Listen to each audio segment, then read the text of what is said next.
c'est la marque Elmis. Ouais, Elmis.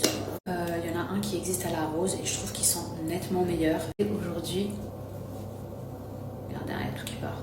Donc j'ai fait un shooting photo, j'ai fait plein de choses, mais par contre, en contrepartie, c'est une journée où j'ai quasiment pas vu mes enfants. La journée, en fait, genre, vous voyez, c'est bizarre la balance de se dire qu'on a accompli quelque chose, mais en parallèle, on a quasiment pas vu ses enfants. Donc bon, j'ai quand même passé quelques heures avec eux et tout, mais c'est pas pareil. Après, hier, c'était le off de ma nounou, donc pareil, toute la journée, on a été ensemble. C'est pour ça que je me suis dit, bon, c'est pas grave si je passe une partie de ma journée aujourd'hui. Mais voilà, c'est vrai que faut que j'arrive à encore mieux m'organiser pour pas qu'en fait, ils arrivent à sentir le manque, même si ma fille, elle est petite et tout, que je sais qu'elle capte pas trop, mais elle a quand même besoin du pot à pot, d'entendre sa mère. Incroyable comment ça. Voilà, donc je mets par contre de l'eau micellaire. Donc voilà, je suis satisfaite d'avoir fait ça, mais ça fait toujours, moi ça fait toujours un pincement au cœur et tout, parce qu'en plus Mani, quand je vous dis que vraiment il est dans un âge où il réclame énormément ses parents, il réclame énormément sa maman, il comprend et tout. Oui, c'est plus pareil que quand il était vraiment bébé, ou c'est pas pareil. Là, il m'appelle tout le temps, il me cherche tout le temps. Et vous voyez, c'est pour ça que d'un autre côté, je le mets pas encore à la crèche. Genre, il y a plein de gens qui m'ont dit oui, mais si tu le mets à la crèche, il va se sociabiliser, il va apprendre beaucoup plus vite, il va être épanoui et tout. C'est vrai. Genre, je dis pas le contraire, mais après, mon fils, franchement, plusieurs fois par semaine, je l'emmène dans les parcs, dans les trucs pour enfants, il s'éclate, il s'amuse, il sociabilise, il voit des enfants. Comme vous pouvez l'entendre, Mani parle. Alors, il parle pas comme un enfant de 3 ou 4 ans, mais je veux dire qu'il parle super bien pour un enfant de 1 an et demi. Faut pas oublier que mon fils, il a 1 an et demi, et franchement, je me dis que j'ai fait le taf. Mon fils, je lui parle tout le temps, tout le temps. Je lui décris tous les mots, tous les trucs, l'arbre, la feuille, le tronc d'arbre, le truc, tout, les expressions. C'est rigolo, genre vraiment, mon fils, je pense que c'est important. Après, il y a peut-être des trucs qui n'ont rien à voir. Il y a peut-être des parents qui parlent tout le temps à leurs enfants et leurs enfants, ils ont un peu plus de difficultés à commencer à parler et tout ça. Mais moi, j'ai le sentiment que, parce que je parle tout le temps à Mani, que depuis qu'il est bébé, même quand il n'était pas du tout en âge de parler, je disais toujours les mots, tout le temps, je parlais, je lui disais toujours ce que je faisais. Là, je suis en train de préparer ton biberon, là, on va aller dodo, là, on va... Et il y a des parents, malheureusement, genre peut-être qu'ils trouvent ça chelou de parler à leur enfant qui va pas répondre et tout, de décrire tout ce qu'ils font, mais moi j'ai le sentiment que ça m'a aidé et c'est vrai que je vais prendre l'exemple de ma petite sœur. Par exemple, je me rappelle qu'une fois on était parti promener mon neveu avec ma grande sœur, et on était stupéfaites du vocabulaire qu'il avait en fait. Il était tout petit et il connaissait tellement de mots, il connaissait certaines variétés de champignons, il connaissait, je sais pas si on se dit les espèces des arbres, je pense que c'est un autre mot, mais en gros il savait si c'était un platane, si c'était un palmier. Je me rappelle que sur le platane, il avait arraché, il avait dit oui ça ce sont des écorces, mais il était super jeune, et tout, enfin il savait pas tout, mais il connaissait énormément de choses pour son âge. Et ça, c'est ma petite sœur. C'est ma petite sœur qui lui a répété, qui l'a emmené en balade, qui lui a montré les choses et tout. C'est super important parce que, en fait, un enfant, un bébé, c'est comme une éponge et ça vient tout absorber. Tout ce que nous, on leur met dans leur tête, tout ce qu'on leur inculque, tout ce qu'on met dans leur petit cœur, en fait, c'est nous. C'est-à-dire que votre enfant, c'est un peu, c'est votre reflet. Après, encore une fois, il y a des cas particuliers, il y a des cas à part. Je ne fais pas une généralité. Mais vous noterez quand même, je viens faire taire les rumeurs parce que hier il y a une meuf qui m'a dit oui franchement tes injections blablabla. Alors stop, ma copine, stop, d'accord, arrête-toi tout de suite parce que je t'explique là, à part ma bouche, d'accord, que je ne vais pas faire enlever maintenant pour la simple et bonne raison que un docteur m'a vraiment déconseillé, m'a dit voilà, là il y a encore tes hormones qui travaillent, donc on ne peut pas enlever ta bouche. Elle m'a dit oui t'es pleine de botox. Faux. Je t'explique. Le botox, la botoxine, c'est censé figer un muscle, ok? Et est-ce que tu as l'impression que là, c'est figé? Est-ce que tu as l'impression que c'est figé? Pas du tout, ni la même. C'est pas du tout figé, d'accord? Donc si j'avais du Botox, pour être surprise, je ne ferais pas ça, mais ça. Voilà ce qui arrive quand ici, on est botoxé et qu'on est figé. Quand on est surprise, on ne peut pas soulever ses sourcils, ou du moins très très peu. Très peu. Donc, merci d'arrêter de dire que j'ai du Botox, puisque ce n'est pas vrai. Et encore une fois, on ne peut pas mettre non plus du Botox dans la bouche, parce que si on mettait du Botox dans la bouche, on ne pourrait plus ni parler, ni bouger, ni manger, ni même ouvrir la bouche, puisqu'on fige le muscle, ok? Pour le petit cours du soir avant d'aller dormir. Dans ma vie, j'ai déjà fait du Botox. Il faut savoir que le Botox, ça part entre 3 à 6 mois après l'injection. Donc, je n'ai rien contre le Botox. Bien au contraire, je trouve que ça permet de ralentir, de marquer les rides, parce que le fait que ce soit figé, bah, du coup, vous voyez, à chaque fois quand vous avez ces rides-là qui ensuite se créent, avec le Botox, les rides, c'est un peu une barrière pour éviter d'être avec le Botox. C'est juste que ça fait au moins 1 an et demi que j'en ai pas fait et que en fait, quand on me dit que j'ai fait un truc alors que je l'ai pas fait, ça me gave. Voilà, c'est juste enceinte. Vous vous doutez bien qu'on ne peut pas faire d'injection. Sachez que c'est interdit, que ce soit de l'acide hyaluronique, du Botox, peu importe. Et celles qui le font, alors oui, je vais juger, mais celles qui le font pour moi sont inconscientes et des malades mentales de se faire injecter du Botox quand on est enceinte. Mais en tout cas, ce n'est pas mon cas. Voilà. Et ok, petite parenthèse, close. Et oui, je referai du Botox, voilà, parce que comme je vous ai dit, c'est un truc que j'ai rien contre.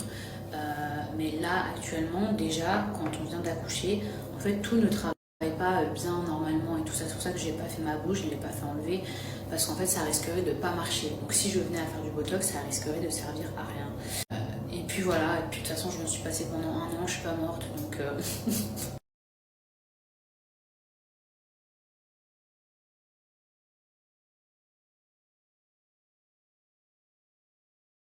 Et bah, je m'en rappellerai de cette journée, hein. On s'en rappellera de cette journée. Bon mes amours, moi je rentre, il est 14h. Je suis levée depuis je ne sais quelle heure, je saurais vous dire quoi, mais je préfère pas en parler sur les réseaux. Voilà. Pour l'instant, je dirai rien parce que je veux que rien ne puisse être utilisé contre moi.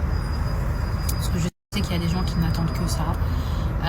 Je sais très bien que vous avez vu les stories de quelqu'un et que vous avez compris tout ce qui est en train de se passer, que c'est très grave. Mais encore une fois, ça prouve juste le fond de la personne. Et comme cette personne elle a dit, on l'a vu faire devant nous à des gens. Donc on sait de quoi elle est capable.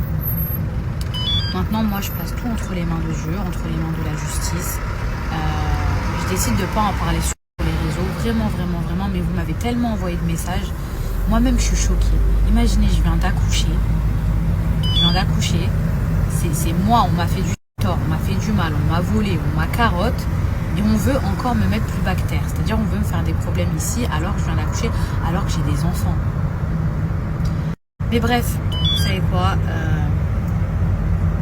là, je vais faire ma journée, je vais faire d'autres trucs et vous inquiétez pas, moi aussi je me protège, moi aussi je fais des choses, voilà. J'ai une tête là, il n'y a rien qui va. Sinon, mes amours, je voulais vous parler d'autre chose, parce que comme je vous ai dit, je ne veux pas parler de ça et tout, j'ai juste répondu parce que je sais que vous avez vu, que vous m'avez envoyé plein de messages et tout.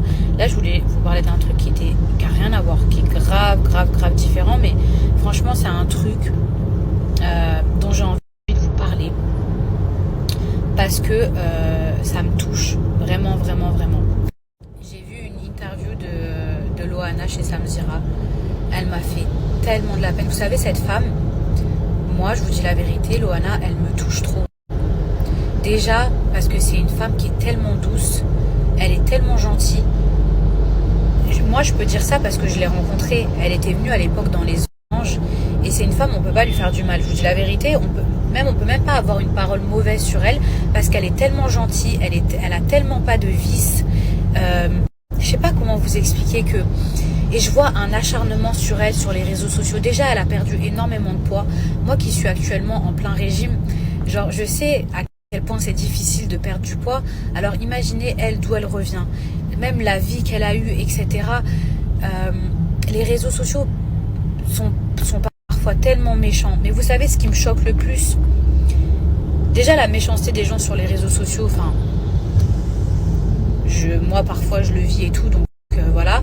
Mais les propos d'une influenceuse, les propos bon, on va parler français, un Marie Garé, c'est ça là, qui moi à la base j'avais rien contre elle, hein. C'était même une fille qui me faisait de la peine. Rappelez-vous, c'était un peu la victime, la personne victimisée dans Secret Story. Une fille dans Secret Story, elle a même dans Les Anges, je crois, c'est une fille, elle a été persécutée. Donc comment elle peut avoir des propos aussi méchants et violents envers Loana? Vraiment, je vous dis la vérité, ça m'a choquée. Et comme vous savez, je déteste l'injustice. Pourtant, ça fait des années que j'ouvre plus ma bouche pour défendre, pour dire ceci, pour dire cela. Mais en vrai, je suis obligée. Et apparemment, Marie, elle se serait excusée et tout ça. Mais vous voyez, il n'y a personne qui a pris la parole genre pour dire que ce qu'elle avait dit à Loana, c'était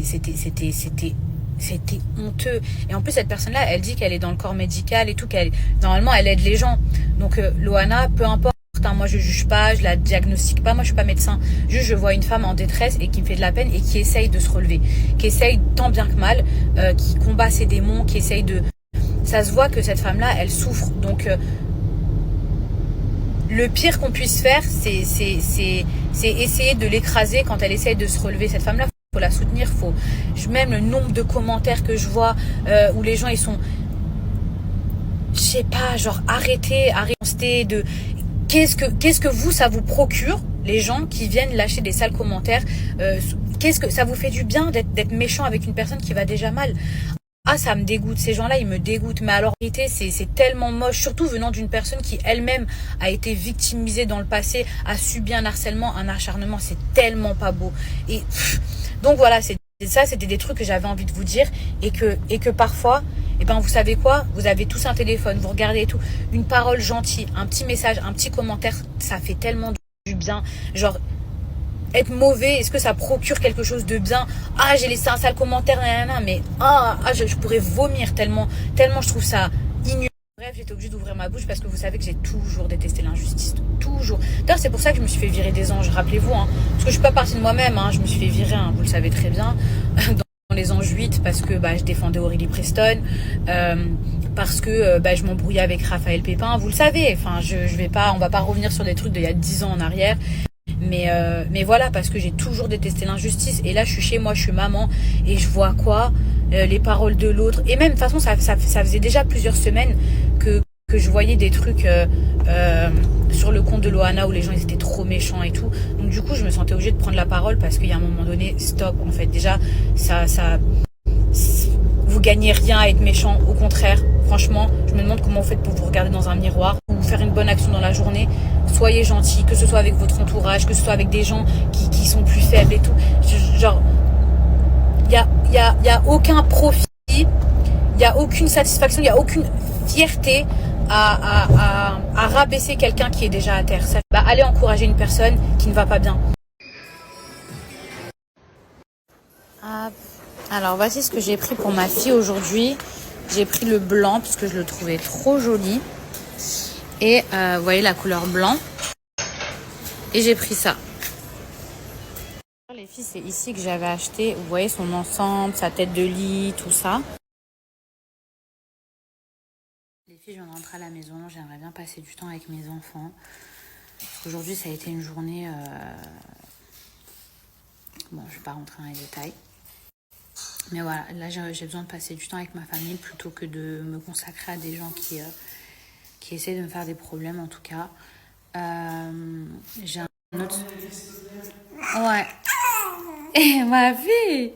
J'ai un autre souci aussi. J'ai mon chat Simba. Pendant 4 semaines, quasiment. Il a été au vétérinaire et tout. Et je sais pas. Ça fait 2 jours, il mange pas. Il bouge quasiment plus. Je dois le ramener chez le vétérinaire. Et je trouve pas ça normal que pendant 4 semaines, il a été traité, que j'ai payé une blinde. Et que, en fait... mon chat, je sais pas, on dirait, je sais pas, trop bizarre. Donc là, je dois retourner chez le vétérinaire. Les filles, j'ai pris ça du coup à Aïlina. Ah, J'ai pris ça également pour qu'elle puisse travailler son ventre, à bien tenir sa tête. Vous voyez, c'est genre ça. Mais c'est pas pour tout de suite. Hop. Je le trouve trop beau. J'ai hésité à le prendre en rose, vous voyez, de cette couleur.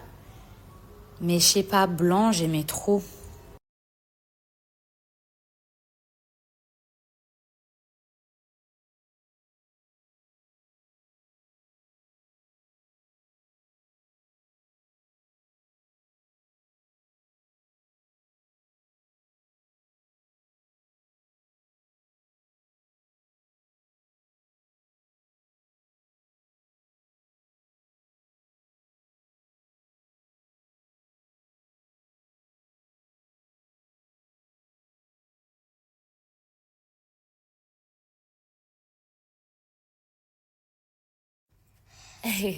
Tu veux essayer les chaussettes? Qu'est-ce que c'est comme chaussettes?